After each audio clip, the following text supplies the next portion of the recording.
MCP. Yang kami hormati Ketua IDAI, Dr. Primbasarah Januarso, hadir secara offline pada siang hari, juga hadir beberapa ahli secara online. Ada Profesor Dr. Anda Sri Suryawati, anggota Komnas Penilai Vaksin COVID-19, serta Profesor Dr. Arman B. Pulungan, spesialis anak, yang hadir juga secara online. Bapak Ibu semua, rekan-rekan media, yang ini kita akan melaksanakan konferensi pers terkait dengan persetujuan penggunaan vaksin Sinovac untuk anak usia 6 sampai 11 tahun yang akan disampaikan langsung oleh Ibu Kepala Badan POM, Ibu Prof. Dr. Insinyur Penny Kalukito MCP. Pada Ibu, kami persilakan. Baik, terima kasih. Bismillahirrahmanirrahim. Assalamualaikum warahmatullahi wabarakatuh. Salam sejahtera untuk kita semua. Shalom, Om Swastiastu, Namo Buddhaya, salam kebajikan. Selamat sore teman-teman dari media, Bapak Ibu sekalian, tentunya yang mendengarkan juga masyarakat Indonesia yang saya hormati, Ketua Ikatan Dokter Anak Indonesia, Dr. Pimprim Basarah Januarso, yang hadir dalam kesempatan ini. Kemudian juga Bapak Profesor Dr. Aman Bakti Pulungan, spesialisasi anak juga ya, dokter anak, hadir online. Kemudian dari Bio Farma yang selaku pemilik izin edar, izin penggunaan dari vaksin Sinovac. Alhamdulillah tentunya kita bersyukur pada hari ini kami dapat menyampaikan pengumuman untuk telah diterbitkannya izin penggunaan vaksin COVID-19 dari vaksin Sinovac, CoronaVac, dan vaksin COVID-19 dari Bio Farma untuk anak usia 6 sampai dengan 11 tahun. Jadi ini menyusul pada izin penggunaan sebelumnya, yaitu 12 sampai 17 tahun. Jadi sekarang penggunaan dari vaksin Sinovac bisa digunakan untuk vaksinasi anak untuk usia 6 sampai dengan 17 tahun dan tentunya dewasa. Saya kira ini suatu berita yang menggembirakan ya, karena kami yakin sekali bahwa vaksinasi anak sangat menjadi suatu yang urgent sekarang, apalagi pembelajaran, dan pengajaran tatap muka sudah dimulai, dan nanti tentunya para ahlinya nanti akan menyampaikan urgensi dan prioritas ya, dan isu-isu yang komprehensif tentunya dikaitkan kenapa anak-anak perlu segera juga divaksinasi COVID-19. Sekarang ini walaupun memang alhamdulillah kita bersyukur dengan berbagai upaya yang kita lakukan dengan bekerja sama, kasus tren dari konfirmasi COVID-19 Indonesia terus menurun, namun karena pandemik di belahan dunia lain juga masih banyak yang angka positif rate-nya meningkat, sehingga masih menjadi kewaspadaan kita semua. Pandemik belum berakhir, kita harus tetap terus menggulirkan seluas mungkin program vaksinasi COVID-19 ini. Dan saya kira segmen usia anak-anak menjadi segmen usia yang penting.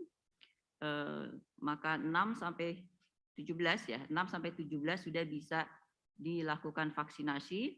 Di bawah dari umur 6 tahun masih terus kita upayakan data-data yang lebih lengkap lagi, karena tentunya anak usia dini membutuhkan kehati-hatian yang lebih untuk kami memberikan izin bersama dengan tim evaluasi. Kami menyampaikan apresiasi penghargaan terhadap bekerjasama yang sudah dibangun dari tim penilai obat dalam hal ini yang terdiri dari berbagai ahlinya, berbagai ahli yang terlibat di dalam penggunaan vaksinasi dan penggunaan vaksin, dan juga tentunya dari ITAGI dan para klinisi yang tergabung di dalam tim Komnas Penilai Obat. Vaksin ini adalah vaksin Sinovac, vaksin CoronaVac, produksi Sinovac Life Science Limited dari China, dan vaksin COVID-19 yang sudah dilakukan fill and finish di PT Bio Farma ya, yang didapatkan disetujui untuk indikasi pencegahan COVID-19 untuk yang tadi penggunaan anak usia 6 sampai 11 tahun. Saya masih menunggu data efikasi dan keamanannya. Ibu mau menyampaikan sendiri data efikasi dan keamanan? Silakan. Akan dibacakan data efikasi dan keamanan dari vaksin COVID-19 berdasarkan hasil uji klinik untuk anak usia 6 sampai 11 tahun. Silakan, Bu.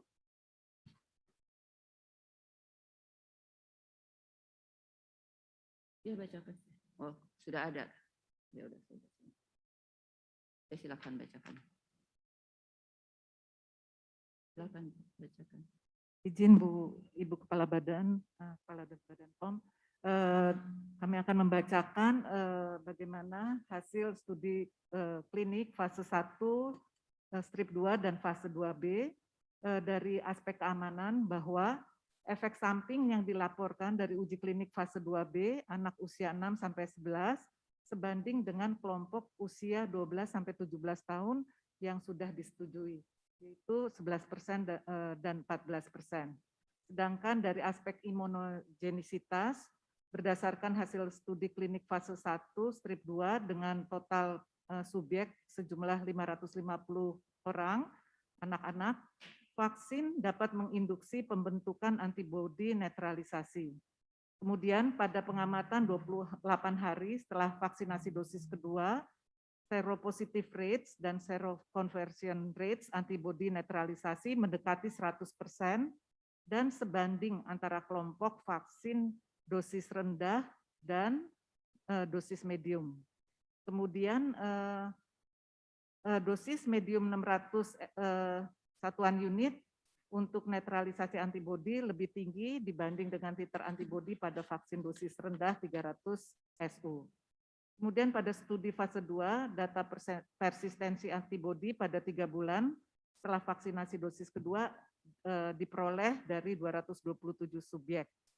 Kemudian seropositif rates antibodi langsung aja paham masyarakat ya bahasanya. Ya, baik. Sehingga kami bisa mendapatkan data bahwa imunogenisitas anak superior dari dewasa dengan GMT 118 sampai 7 versus 14,1, sedangkan seropositif rates-nya 96,15% versus 89,04%. Jadi memang imunogenisitas anak superior dari dewasa. Mungkin itu saja, Bu. Ya, jadi hasil uji klinik dari uji klinik anak-anak ini tentunya lebih pada aspek keamanan dan aspek dari imunogenisitasnya yang tadi seperti yang sudah disampaikan ya. Jadi imunogenisitasnya menunjukkan persentase yang cukup tinggi ya, 96% itu tadi ya. Kalau efikasinya ya mengikuti efikasi yang ada pada selama ini kita dapatkan untuk efikasi pada hasil uji klinik sebelumnya. Dan aspek keamanan saya kira menunjukkan bahwa vaksin ini aman untuk anak usia 6 sampai dengan 11 tahun. Ya. Selanjutnya tentunya kami juga mengharapkan bahwa program vaksinasi bisa segera berjalan. Ini adalah vaksin pertama ya yang terdaftar di Badan POM yang bisa diberikan untuk anak usia 6 sampai dengan 11 tahun. Mudah-mudahan kami menunggu dalam waktu dekat tentunya akan ada lagi beberapa vaksin yang segera terdaftar di Badan POM untuk bisa digunakan untuk anak 6 sampai 11 tahun ya. Sehingga semakin banyak segmen anak yang dapat mendapatkan vaksin COVID-19 ya, terutama dalam kita menghadapi program pembelajaran ke depan yang tentunya diharapkan juga ini akan lebih menambah kepercayaan dari para orang tua untuk mengirimkan anaknya ke sekolah. Demikian, terima kasih atas kerjasama yang telah berjalan selama ini. Kami dari Badan POM tentunya menyampaikan penghargaan dan tentunya kita akan terus bekerja sama lebih jauh lagi. Demikian, terima kasih dan kami harapkan tentunya ada tambahan informasi dari berbagai pihak. Pertama dari Ketua IDAI, kami persilahkan Dr. Piprim. Ya. Terima kasih Ibu Kepala Badan. Assalamualaikum warahmatullahi wabarakatuh. Alhamdulillah kami dari IDAI sangat berbahagia mendengar kabar ini ya. Mengapa? Karena kita tahu bahwa di Indonesia angka kematian anak ini yang paling tinggi ya dibanding negara-negara lain yang terkait COVID ini. Oleh karena itu, walaupun secara presentasi kita mungkin bisa bilang itu hanya 1, sekian persen ya, tetapi kalau itu terkena pada anak kita atau cucu kita, ya, itu menjadi luar biasa ya, menjadi 100% ya. Oleh karena itu kami dari IDAI sangat menyambut baik adanya izin untuk vaksinasi pada usia 6 sampai 11 tahun ini, dan IDAI memiliki anggota 4.600 sekian dokter anak ya. Kami siap membantu menyukseskan program vaksinasi COVID ini untuk anak-anak 6 sampai 11 tahun. Sebagaimana yang sebelumnya untuk remaja juga kami juga sudah membantu untuk menyukseskannya. Dan pesan saya dari IDAI ya, untuk semua orang tua ya, silakan jangan ragu-ragu untuk membawa putra-putrinya melakukan vaksinasi COVID-19 ini. Selagi ini menjadi program pemerintah juga ya.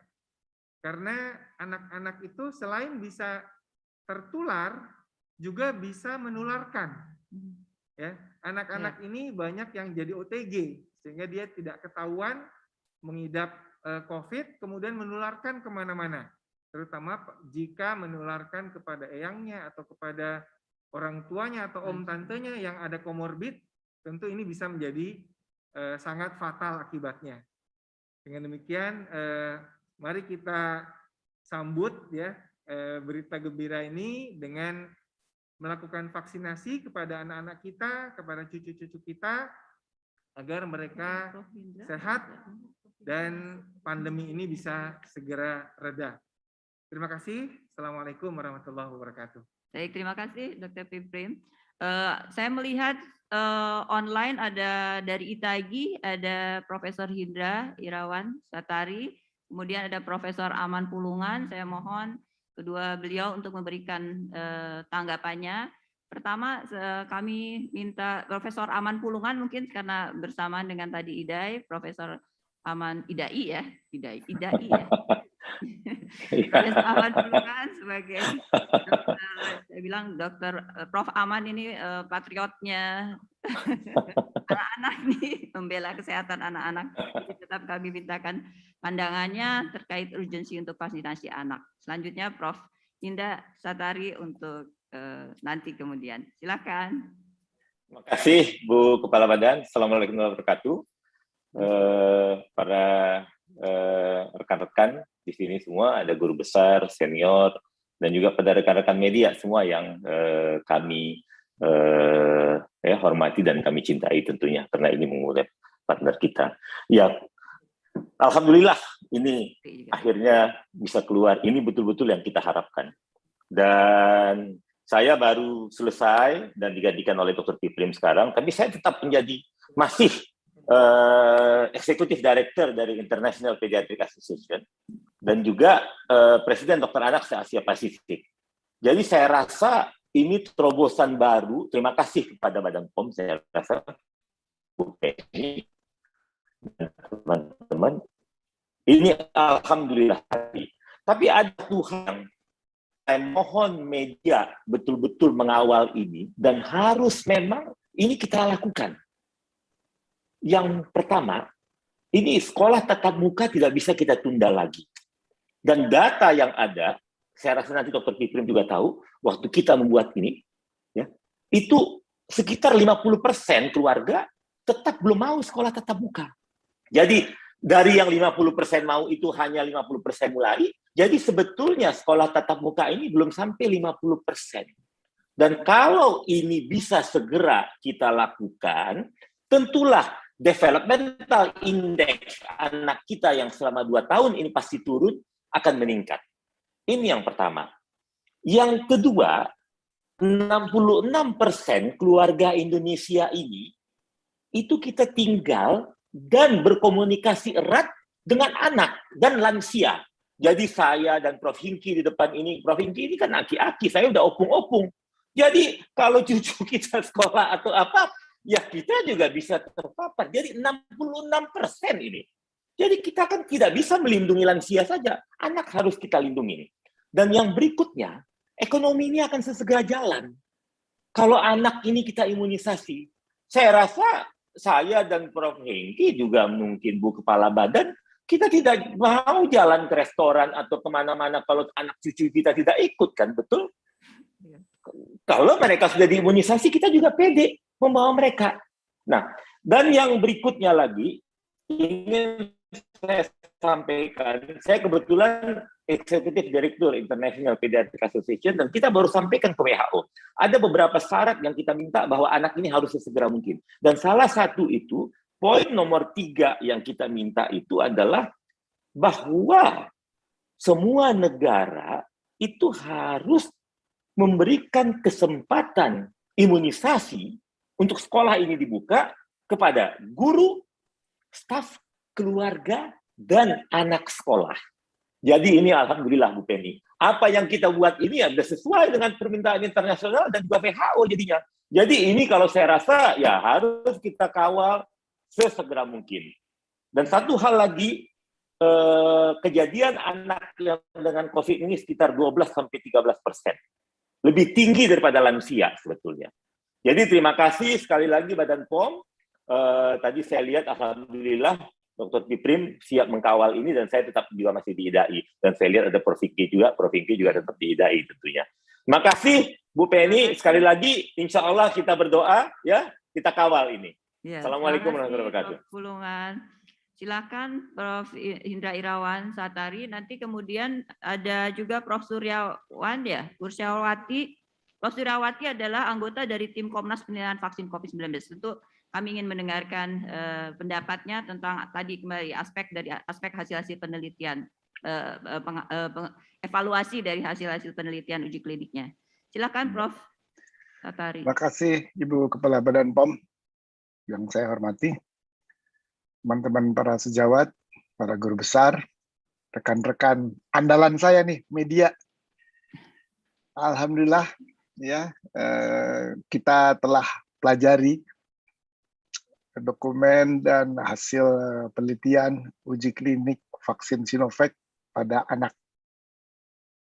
Dan dikaji dengan mendalam.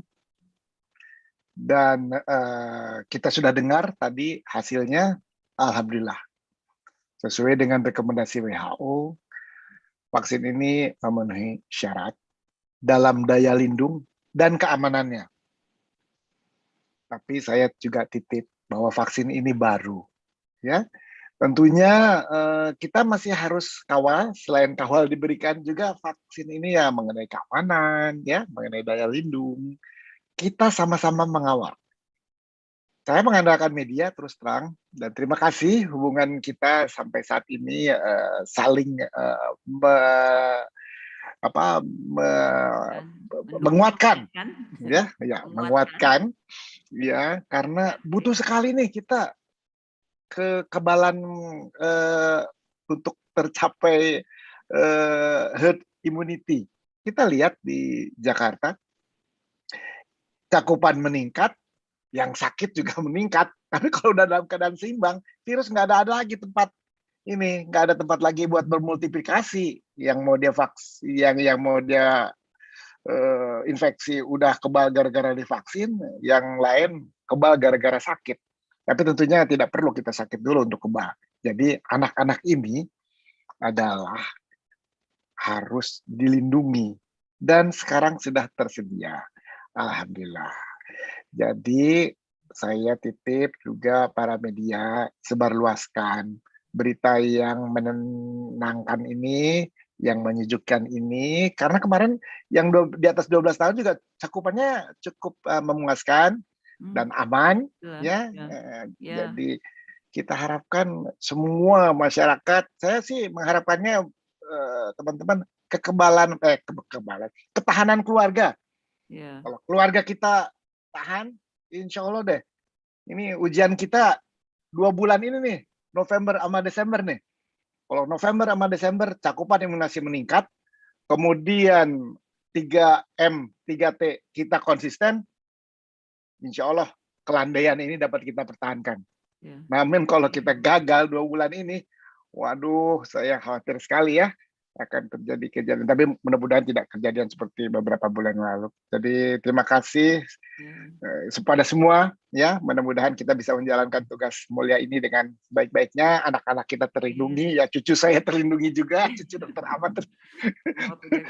Perhatian Jadi khusus kalau untuk mudah-mudahan ya mudah-mudahan niat baik kita ini diridhoi sama Allah Subhanahu Wa Taala dan kita menang untuk perang ini.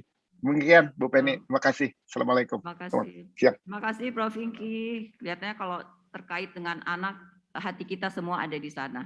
Ya, baik yang punya anak, punya cucu, tidak punya anak pun juga rasanya anak orang lain adalah anak kita. Ya, betul. Jadi mudah-mudahan ini ya kita bisa lebih melindungi anak-anak kita. Saya juga menyampaikan terima kasih pada pihak Bio Farma ya yang sudah tentunya bekerja sama kami selalu mengejar-ngejar teman-teman tim teknis Badan POM tentunya selalu mengejar-ngejar data biar lengkap sehingga bisa segera dievaluasi oleh Badan POM bersama dengan tim ahli, tim advisory expertnya.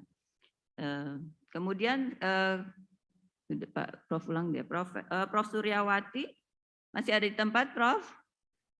Ada Prof ini. Prof Suryawati, kalau tidak ada Prof Iris silahkan untuk menambahkan informasi untuk kita komitmen bersama ini mengawal vaksinasi anak COVID-19.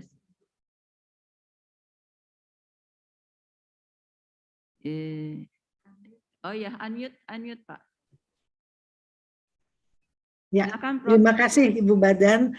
Saya sangat gembira sekali mendengar acara hari ini dari Prof. Inky, Prof. Aman Wulungan ya kalau vaksin Sinovac sudah boleh untuk anak-anak karena memang ini yang kami tunggu-tunggu.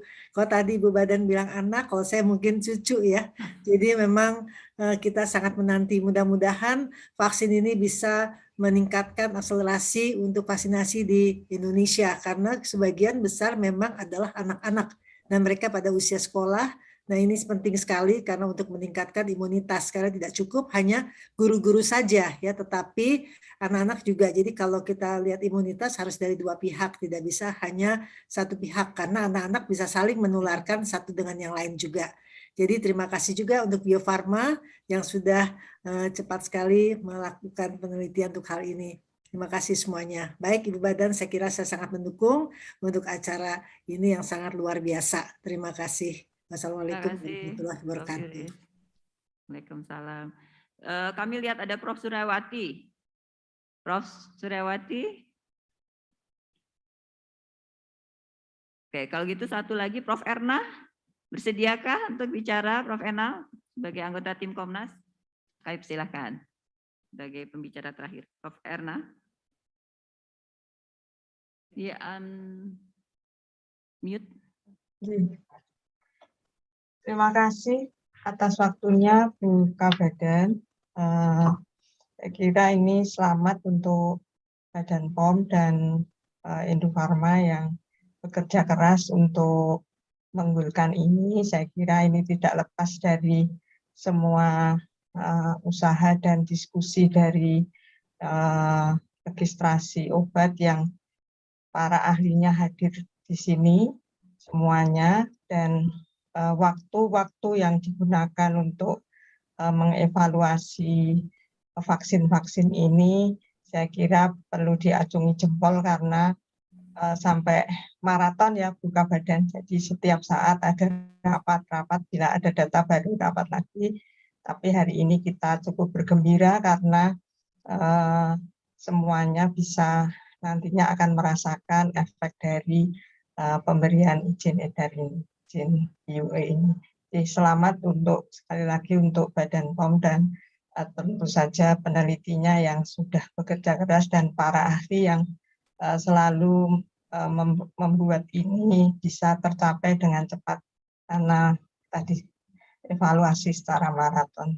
Terima kasih Kak Badan atas waktunya. Terima kasih Prof. Erna. Ya, memang begitu. Jadi saya mengapresiasi tim Badan POM yang tim teknis Badan POM beserta dengan tim penilai obat. Saya tahu sekali data selalu bertahap datangnya dan selalu saling saya yang selalu bagian juga yang menanyakan terus ya, mengejar-ngejar, ayo bicara dengan A, B, C, siapapun juga yang bisa memberikan data lebih lengkap gitu ya. Dan itu menunjukkan juga bahwa sebagai regulator tentunya Badan POM betul-betul berkomitmen bersama dengan advisory experts-nya yang ada, tim penilaian obat, ITAGI, untuk betul-betul mengawal dari awal ya, pre-marketnya juga.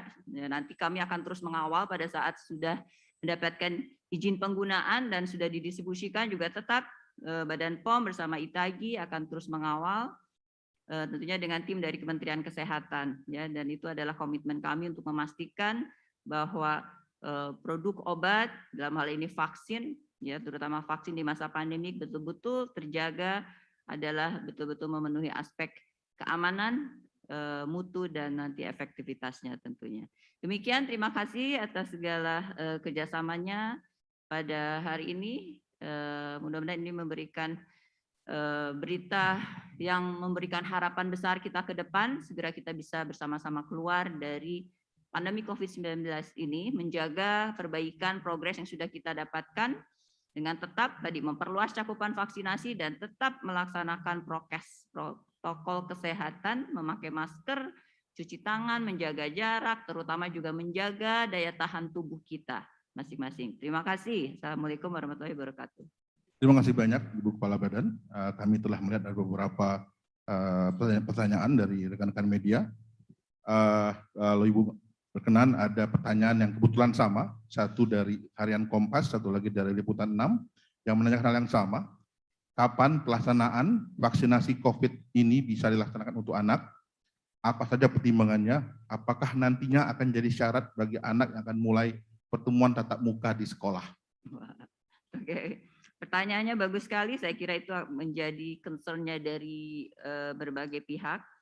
Tapi saya kira itu bukan ada di dalam ranahnya Badan POM untuk menjawab. Selanjutnya setelah Badan POM memberikan sebagai regulator, memberikan persetujuan untuk digunakan, ini kemudian nanti ada di pihak Kementerian Kesehatan untuk segera menggulirkan prioritas untuk program vaksinasi anak ya, tentunya dengan vaksin yang ada. Saya kira vaksin Sinovac itu adalah vaksin yang primary ya, kita yang paling dominan ada dalam jumlah di Indonesia. Nanti ada keputusan tersebut ada di Kementerian Kesehatan tentu yang dikaitkan dengan program vaksinasi ke depan. Dan saya percaya bahwa tentunya vaksinasi anak sekarang yang sudah bergulir ya untuk 12 dan 17 sudah bergulir kan, tentunya akan ditambah dengan segmen usia anak yang lebih muda lagi, yaitu sekarang 6 sampai 11 tahun, dan saya kira ini berita yang ditunggu oleh banyak orang tua. Demikian, terima kasih. Silakan pertanyaan tersebut disampaikan kepada Kementerian Kesehatan. Terima kasih banyak Ibu. Ada pertanyaan lain Ibu dari Detikcom. Apakah ada vaksin jenis lain yang dikaji untuk usia anak 6 sampai 11 tahun? Mungkin seperti Pfizer yang kemarin juga disetujui oleh FDA. Ya, pertama Pfizer kan memang sudah diberikan izin penggunaan ya untuk emergency authorization-nya dari US FDA per tanggal 29 Oktober kalau tidak salah. Dan saya kira dengan program, dengan mekanisme reliance yang itu memang kami tegakkan dalam terutama dalam masa kedaruratan ini, dengan program reliance itu tentu kami bisa dengan cepat segera memberikan izin penggunaan juga di Indonesia karena Pfizer juga sudah masuk ke Indonesia, dan hanya kami tentunya membutuhkan yang bersangkutan dalam hal ini pihak Pfizer untuk mendaftarkan ya produk tersebut untuk penggunaan anak. Ya, itu yang kami tunggu, bahkan kami proaktif mengejar juga karena tentunya ingin memberikan beberapa alternatif untuk vaksin yang bisa digunakan untuk anak. Dan yang kedua ada juga vaksin Sinopharm yang sedang dalam proses, tadi sebagaimana disampaikan proses dari evaluasi penilaian ini memang bertahap, kadang-kadang membutuhkan waktu lama karena data yang disampaikan oleh pendaftar atau pemilik produknya tersebut juga bertahap ya dari hasil uji kliniknya, dan kami masih menunggu untuk kelengkapan lebih jauh lagi yang dikaitkan dengan vaksin Sinopharm. Jadi nanti ada kemungkinan adalah vaksin Sinovac. Sekarang alhamdulillah sudah untuk 6 sampai 11 tahun. Vaksin Sinopharm masih membutuhkan beberapa data lagi ya, mudah-mudahan bisa dalam waktu dekat. Sinopharm itu siapa di sini, siapa pemilik?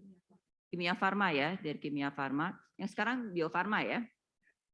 Sinopharm dari Kimia Farma kami masih menunggu, dan Pfizer saya kira mudah-mudahan ya segera bisa juga mendaftarkan ke kami sehingga kami bisa mendapatkan data-data hasil evaluasi dari US FDA-nya, dan segera dalam waktu yang tidak terlalu lama akan bisa keluar juga izin penggunaannya, karena berdasarkan data yang sudah tentunya kita percaya dari badan regulator yang juga mempunyai stringent atau stringent itu penegakan data, penegakan regulasi, standar-standar regulasi internasional yang ketat ya, tentunya dari aspek keamanan, mutu, dan efikasinya, khasiatnya. Demikian. Satu lagi Bu, mungkin untuk Pak Dr. Piprim, terkait dengan adanya izin ini, apakah ada aturan khusus terkait dengan screening dan juga kelayakan pada anak yang akan disasaran vaksinasi? Ya, nanti kita akan mengeluarkan secara detail ya rekomendasi vaksinasi COVID untuk anak usia 6 sampai 11 tahun ya. Tapi pada prinsipnya amat sedikit lah yang akan mengalami ada kontraindikasi ya. Jadi sebagian besar anak kita harapkan dapat menerima vaksin ini. Tentu saja pada kondisi-kondisi tertentu seperti yang imunokompromis ya, atau anak sedang sakit berat, sedang menderita keganasan, sesak, gagal jantung dan sebagainya tentu tidak bisa. Tapi nanti detailnya IDAI akan mengeluarkan rekomendasi secepatnya insya Allah. Ya. Terima kasih Pak atas jawabannya. Saya kira ada lagi? Pak tadi sudah dijawab. Ini apakah melanjutan Pak sebenarnya? Apakah ada aturan-aturan pemberian sebab anak usia 6 sampai 11 juga masih mengikuti imunisasi BCG dan DPT? Komplikasi Komplikasi ya. gitu Pak. Mungkin tidak Ya, ada interaksi ya. BCG kan 1 bulan ya. Jadi apakah masih? Ini kan udah 6 tahun ya. 6 Masih apa tuh vaksin? 6 tahun apa? 6 booster tahun ya, biasanya usia untuk imunisasi di sekolah ya. Program BIAS. Jadi imunisasi dasarnya sudah selesai. Terakhir biasanya kita kasih imunisasi lanjutan tuh di usia 5 tahun. Nanti ada lagi di 7 tahun. Jadi kalau 6 tahun memang yang program itu sudah tidak ada. Jadi kita bisa, kita mungkin kerjasama dengan sekolah ya, biar lebih efektif. Karena ini kan sebagian besar anak usia SD. Ya. Demikian Bapak Ibu, saya kira sudah cukup jelas. Terima kasih banyak atas kehadiran Bapak Ibu semua, terutama Bapak Ibu dari ITAGI, dari Komnas Penilai Anak yang hadir secara online pada konferensi pers pada siang hari ini. Sekali lagi kami dari Badan POM mengucapkan terima kasih banyak atas kehadiran Bapak Ibu semua. Sampai ketemu lagi pada konferensi berikutnya. Wassalamualaikum warahmatullahi wabarakatuh. Terima kasih Bapak Ibu sekalian. Ya.